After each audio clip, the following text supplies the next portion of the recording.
wherever you want to sit, stand. All right, so hi and welcome everyone to this amendment meeting for CDBG and CDBG CV amendments. The city is looking to amend our CDBG plan, firstly, to reprogram $120,000 that were allocated originally for vacant and abandoned properties in the 2019 plan to two new programs in the 2021 plan as last year's plan. It's the most recent plan that's formally adopted. The 2022 plan is submitted to HUD, but they take a while to formally say it's live now. So we're attaching it to the most recent plan. The idea being that we would create one sidewalk program that would benefit low to moderate income residents who are owner occupiers in 1 and 2 family homes that need their sidewalks repaired, but may not be able to afford it because that is quite an expensive cost. So the CDBG program would then subsidize the sidewalks for those folks. Then $70,000 that would be allocated to a micro enterprise grant program for businesses in general that qualify, although we'll be carving out some of it for startups as the intent to just kind of make sure that the money is going to both startups and existing businesses as eligible. Then we are amending our CDBG CV funds, which are attached to our, it's a complicated thing, but it's attached to our program year 2019 action plan, so we'd be amending that. We take about $200,000 that we had originally programmed for rental assistance, COVID impacted rental assistance, and deploy it as COVID impacted micro business grants. All of the micro business grants for both amendments will probably hover in the $2,500 to $15,000 range. That's sort of like the common grant range for those types of things. It's usually for like equipment, supplies, startup costs, depending on what they need. And that's kind of the 10,000 foot overview of both amendments. And I'd like to open it up to comment, questions, etc. Yeah, go ahead. Thanks, Charlie Cradaville. I wanted to know, first of all, why the 2019 Abandoned and Vacant Properties Project is being terminated. Why wasn't that money spent? It's challenging to spend the federal dollars on certain projects, and with the vacant and abandoned property process being as slow and bureaucratic as it is, it's just particularly challenging to then deploy the CDBG funds, and because federal funds don't, they're not quick to deploy, right? They don't move like you just need the money, you make an action. They move like a battleship. So you have to make amendments, you have to adjust this, you have to pivot there depending on what's going on. So it just wasn't a good fit at this point. That doesn't mean that we're not going to reconsider it. There are still abandoned and vacant properties in the city. It's known.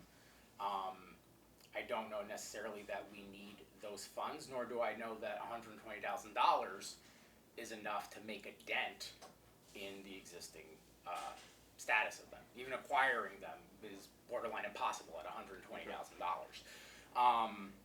let alone acquiring, rehabbing, what have you. Much prefer, if we needed to, that if somebody bought one and wanted to do like affordable housing, they would use some of our home dollars and deploy them there. Much prefer to do something like that. But just the 120 just wasn't working, and we think that both the sidewalks and the business grants would be much more readily deployable and both needs in the community. Sure. Well, yeah, don't take my comments to... No. I took that as like a genuine question. Well, yeah, that was just a question, but I'm about to make some comments, and don't take them to don't interpret them as any sort of a knock on the two things that would be reallocating those two. But I do feel that the abandoned and vacant properties are a really severe blight on many neighborhoods, and ought to be a priority. I know there is an abandoned properties ordinance. Right. I saw someone file an open request, and I don't know, how exactly the response came to be that there are none. Does that mean the list does not have any on it? So, I don't remember what the Oprah said. I think you mentioned it was like in May or It was something. back in May, I believe. Yeah, I'd have to go back and look. So there's sort of, how would I describe this? There's sort of like a technical issue. That there are properties that are, in layman's terms, to you and me, we'd walk by and be like, that's abandoned.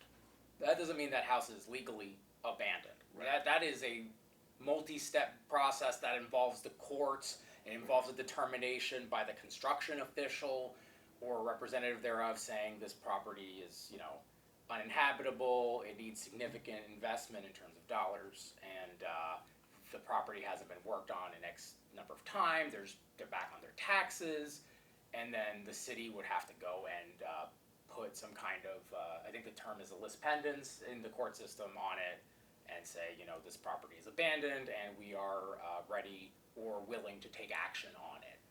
As far as I know, at this exact moment in time, there are none. I could be wrong. I reserve the right to be wrong. I'm not the one who responded to the Oprah. Right. But I don't believe there are any legally abandoned properties per se at this time. Gotcha. And although, like I said, there are plenty that you'd be like, yeah, that's obviously right. abandoned. See them all the time. Right. Yeah. So just to be clear, though, the ordinance was, I think, passed in 2015. Yeah. Implemented starting in 2016. Sounds about right. Have there ever been any that have made it onto that list? So I would say that, so to my knowledge, or so during the time that I've been director, right, I don't think so.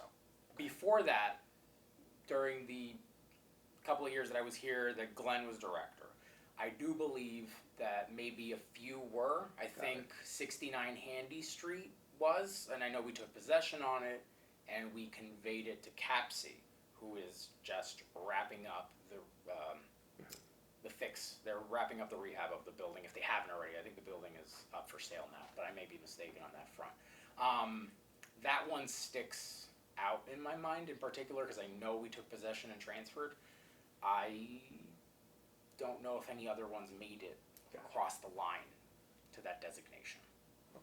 Well, thank you for answering the questions on those. I did want to also. And we do have an administrator on it. Elaine Broyles does that. So it's not like we're not investing any funds. And then I think I don't think it was this year. I think it was might not even been last year. It might have been 2020. It was either 2020 or 21.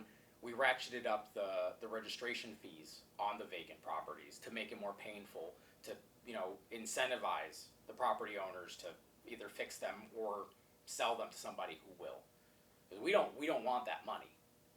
There's a lot of additional costs to overseeing these properties, having an administrator, sending the cops, boarding them up, fires, squatters. Yes. So we do need the money, but we would infinitely prefer that we got no money and there weren't any. So, but that is one of the levers that we have, and so we didn't raise the fees. We made them on a 6-month interval rather than annual, which functionally doubles the fees. Yeah. Got it. And that's for vacant or abandoned or both? For vacant. Right. I mean, technically, well, I guess you could be on one and not, like, you could be abandoned and not vacant because there's somewhat different criteria, but usually the flow is you're vacant, and then you become abandoned. Right. 99 times out of 100 it'll flow that way. And so technically you could be vacant, then go to abandoned, but you're still technically vacant, so you would still be paying. But conceivably, once you get to that point, perhaps the owner's not involved, or they're derelict, or gone, and you're not getting that money, because nobody's paying. You write tickets, and nobody's showing up to court. That happens. Yeah. Does the city keep a vacant properties list? Is that or that's just something that's kept track of on a... I would have to confer with my administrator. Okay. Probably. I mean, we probably have some kind of list of vacants that are registered that are like paying fees. Right. We probably but the onus have that. is on the owner to register it. Right. Now we've been going around and trying to make sure anytime something pops up that we send a letter, but a lot of times, just for informational sake here, you have estates, but then you have sort of estates that either they were estranged from their family, or basically the estate is just in limbo. Nobody's doing anything with the estate, and it's just floating, or maybe the property is just such a problem. Let me go. Yeah, just in case. Sure.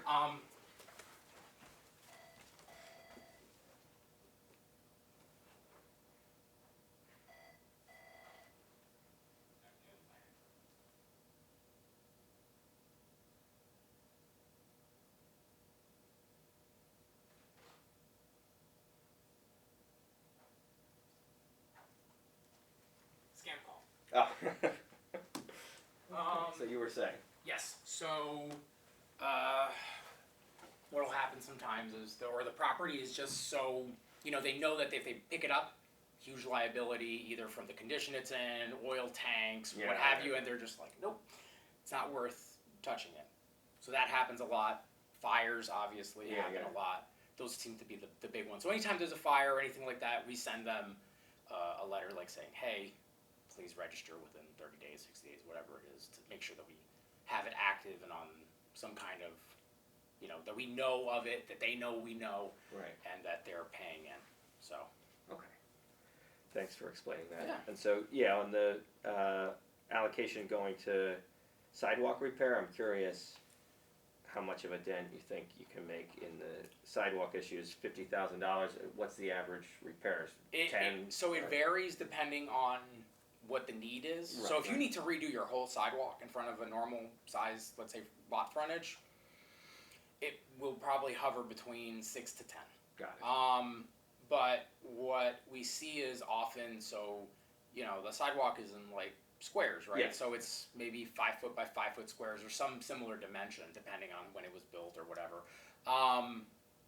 You don't always have to do the whole frontage. So if some are broken, but not all of them, then that's a smaller repair. So we're hoping to, we'll see, right? It's sort of a pilot. It's the first time we're doing it. And we have other monies that we can deploy toward it if it's popular and we can get a lot done. It's important for everybody that we have good and safe sidewalks. So, and it's, regardless of it's at the upper echelon, the upper level of 10,000 or the lower level of 6,000, it's very expensive for anybody to do their sidewalk. So I think that it's particularly important that we can help out our existing low-income homeowners who have sidewalk issues so that they're not getting, summonses or what have you, that we can just go in and have a contractor come fix it, and then they, are not burdened by the cost, when it's already quite expensive for someone of means, right? Because $10,000 is a lot for pretty much anybody. And so that's sort of the goal. You create a better living environment for everybody else because nobody's walking or jogging or whatever on a crumbling sidewalk, and then this person no longer has that cloud over their head. Oh, is the city going to give me a ticket? I have to fix this and I can't afford it. I'm going to keep getting tickets. Or a liability if someone gets hurt. All of it, yeah. Yeah, so I understand that, and so maybe a couple dozen homeowners might get helped at the best case. That'd be the hope. And then, we can always put more money into the program long term, right? If it's popular. Yeah, and I'm just I curious, imagine it will be. When it says low and moderate income, does that mean they have to be in a low, moderate income census block, but also the No. owner, So, or, in this case, it would be low to moderate income. They'd certify their income specifically. Because you could so be... it could be downtown or Rutgers Village, theoretically. Downtown technically is in low to moderate income census blocked. Got it. Yes. But I don't think they have sidewalks in Rutgers Village. True. Fair enough. But you could be in a neighborhood, like over by Bigelow Park, for example, and you could be a senior who, you've lived there your whole life, and maybe, you had a good paying job, but now you're 80 and you can't afford to fix the sidewalk, and you should still be able to benefit, right? Whereas what happens if somebody's like, they make $150,000 a year, but they happen to live in a qualifying census block, that's probably, I don't think, an appropriate person to have to subsidize. Whereas, Got it. Yeah. Okay, and then, I guess the only remaining questions are on the micro business grants. I see Sure. two different groups, because the one is the CV funds. Right. Is there going to be one application process or two separate application We're processes? going to have one application process, and they'll just have sort of like different check boxes so that we know what path you're applying for, and that's how we're going to handle that. Okay. And is there an approximate number of businesses you expect to help, or an average grant? Let's see, we did, 70,000 for the regular one, 200,000 for the other one. So if it were at 10 grand a pop, that's 27 businesses. I'm going to say there's going to be quite a few coming in closer to 5. So I would say somewhere between 35 and 40 businesses is probably the expected benefited businesses. Got it. And we're also going to try to roll in there, I'm not locking us into it. It depends on how well we can engage in a timely fashion with entities that provide these services, but I would like to put in to the program, okay, so maybe the ceiling is $10,000 for conventionally, but if you participate with organization X and you get, it's a financial literacy class or some kind of business thing, you get a certification, you can qualify for 15 or something, to make sure that we're not just giving folks money, but also making sure that they're getting some kind of education that they can more adequately deploy that money and be more successful potentially. That'd be the hope. Well, thank you. I'll just conclude by saying I think that the most urgent issue for federal funds to be applied to would be the creation of affordable housing and addressing the mass homelessness that we experience in New Brunswick. I'm sure you're well aware that there are hundreds of people with no home who live in the streets or on the banks of the river, and we need to muster all the energy and resources we can to address that situation and get people into homes. I think we do need to look into things that other cities have done to address those issues and actually get people into homes that might not be like the home you or I live in, but at least a safe place where they can have a door that locks and a place to rest and I just see the housing situation getting really bad, both in terms of the cost for people who are working and trying to survive here, but also in terms of people who are don't have a place to stay and are kind of struggling day to day just to stay safe and stay alive. So I do think that those things should be the utmost priority in any application of federal funds, and I do want to thank you for hearing me out No problem. and letting me speak first. As opposed to yeah. Well, thank you, Charlie. And so I think it's probably safe to conclude the meeting at this point. But thanks for coming through. Thank you.